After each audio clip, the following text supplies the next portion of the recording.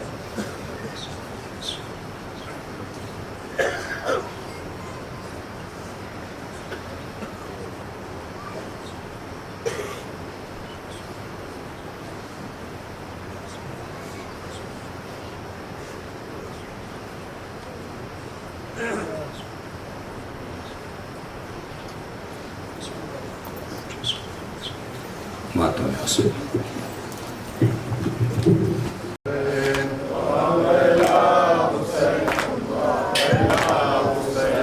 وَوَلَا حُسَيْنًا وَوَلَا حُسَيْنًا وَوَلَا حُسَيْنًا وَوَلَا حُسَيْنًا وَوَلَا حُسَيْنًا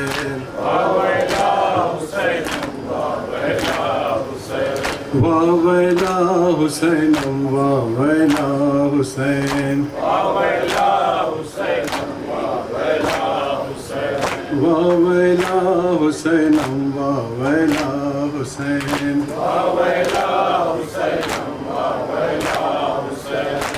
ایک بہت ہی پرانا نوحہ پڑھنے جا رہا ہوں، آپ سب ہر مصرے کا جواب دیجیے گا، ساتھ دیجیے گا۔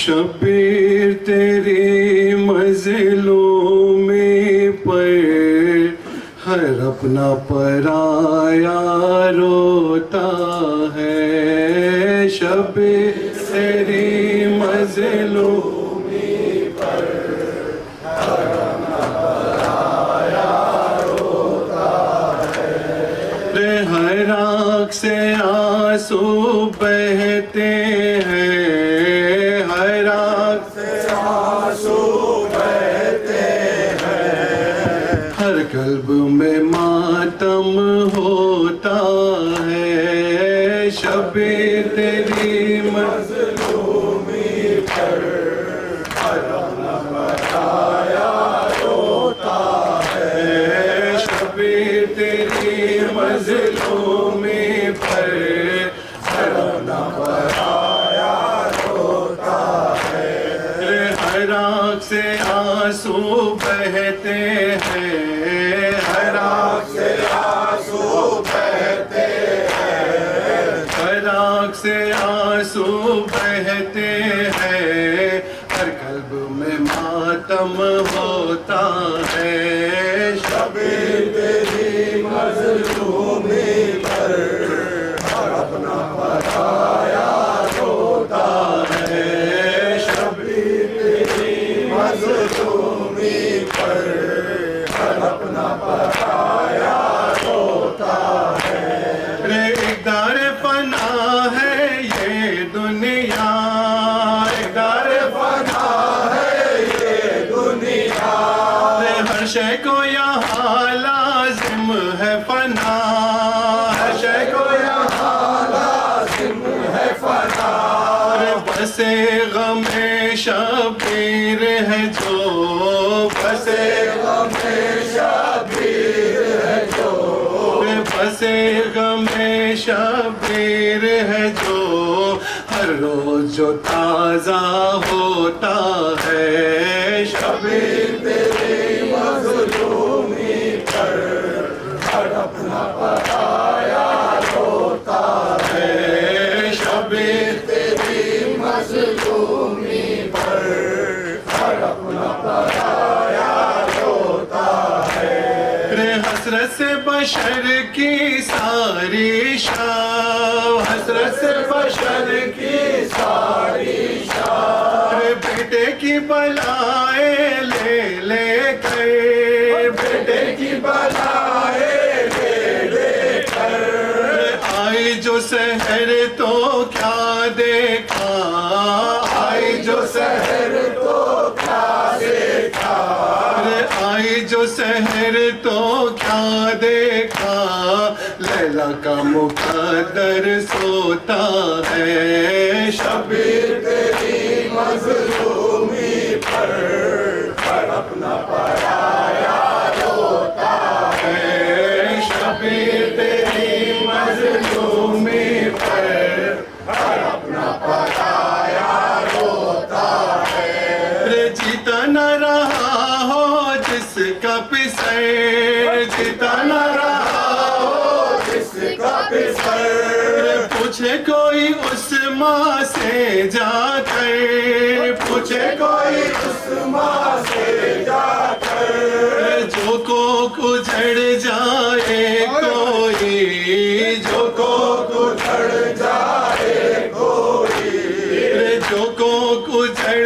جائے کوئی، کیا قلب کا عالم ہوتا ہے، شبیر تیری مظلومی پر ہر اپنا پرایا روتا ہے، شبیر تیری مظلومی پر ہر اپنا پرایا روتا ہے، دو چار برس کی بچی ہو، دو چار برس کی بچی ہو، کیسے کوئی اس کو سمجھائے، کیسے کوئی اس کو سمجھائے، کیا چیز اسیری ہوتی ہے، کیا چیز اسیری ہوتی ہے، کیا چیز اسیری ہوتی ہے، کس طرح کا زندہ ہوتا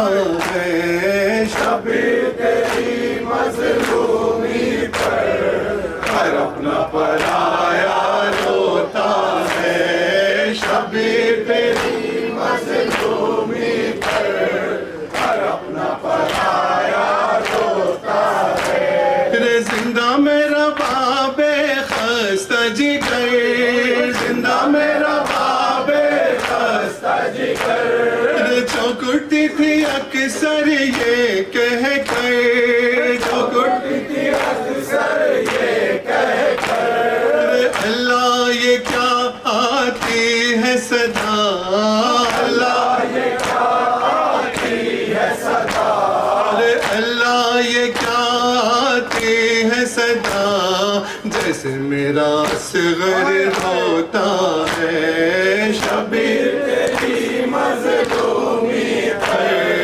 ہر اپنا پرایا روتا ہے، خراق سے آنسو بہتے ہیں، خراق سے آنسو بہتے ہیں، ہر قلب میں ماتم ہوتا ہے، شبیر تیری مظلومی پر ہر اپنا پرایا روتا ہے، کرو ماتم کرو ماتم آزادہ رو کرو ماتم کرو ماتم کرو ماتم آزادہ رو کرو ماتم، جناب فاطمہ زہرا کے اجڑے گھر کا ہے ماتم، کرو ماتم کرو ماتم آزادہ رو کرو ماتم، بنی ہاشم کے 18 ماہ انور کا ہے ماتم، کرو ماتم کرو ماتم آزادہ رو کرو ماتم، شہ بے کس کے ششماہ علی اصغر کا ہے ماتم، کرو ماتم کرو ماتم آزادہ رو کرو ماتم، جہاں میں مومنوں فرزند پیغمبر کا ہے ماتم، کرو ماتم کرو ماتم آزادہ رو کرو ماتم، جو گزری شام کے زندان میں اس دختر سر کا ہے ماتم کرو ماتم کرو ماتم کرو ماتم کرو ماتم کرو ماتم ازادارو کرو ماتم کرو ماتم کرو ماتم ازادارو کرو ماتم